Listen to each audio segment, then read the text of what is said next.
Saya, Nur Khaira Najah binti Khairizan dari SK St. Bernardus Convent.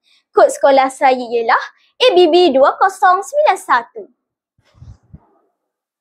Inilah barisan kita yang ikhlas berjuang, siap sedia berkorban untuk Ibu Pertiwi. Assalamualaikum warahmatullahi wabarakatuh dan salam sejahtera. Lagu yang baru diperdengarkan tadi adalah merupakan lagu Inilah Barisan Kita. Itulah semangat yang terpahat dalam hati dua wiranegara yang diangkat dalam buku Berpantang Maut Sebelum Ajal, karya Ghazali. Mengandungi 60 halaman muka surat dan buku ini adalah sebahagian daripada siri Satria Pahlawan Berjasa yang ditulis untuk mengabadikan jasa para perwira tanah air yang sebenar-benar berkorban demi kedaulatan negara. Watak utama dalam buku ini yang merupakan kisah benar ialah Kopral Muhammad Nasir, seorang anggota keselamatan yang cekal, berani dan berjiwa kental. Beliau juga ditugaskan dalam misi berbahaya, menentang penceroboh dan pengganas demi menjaga keamanan negara. Sepanjang kisah, kita dapat melihat bagaimana beliau bertindak dengan berani walaupun berada dalam keadaan yang sangat mencemaskan. Ia dikelilingi musuh, terputus hubungan dan kehabisan bekalan.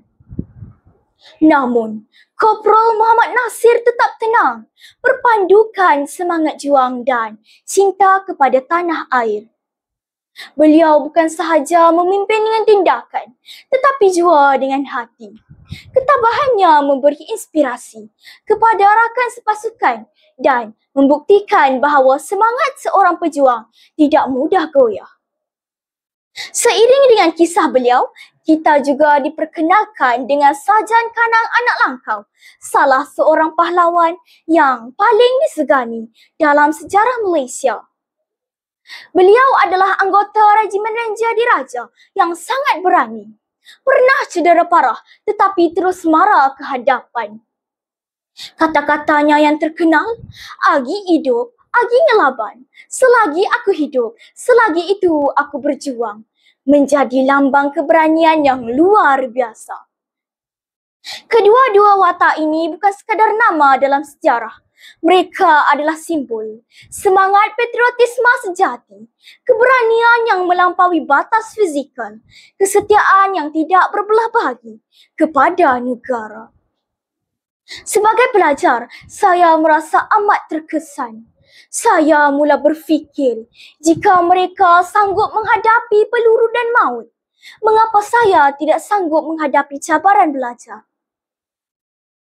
Berpantang maut sebelum ajal bukan sekadar tajuk. Ia adalah cerminan jiwa seorang pahlawan yang sanggup mempertaruhkan nyawa demi masa depan kita. Pengajaran yang saya perolehi daripada buku ini ialah kita harus berani berjuang demi kebenaran. Tidak mudah berputus asa walaupun berada dalam keadaan sukar dan sentiasa menghargai jasa perwira dan mempertahankan perpaduan. Sebagai rakyat Malaysia yang bertanggungjawab, kita juga perlu mencintai tanah air dan ianya mesti disemai sejak kecil.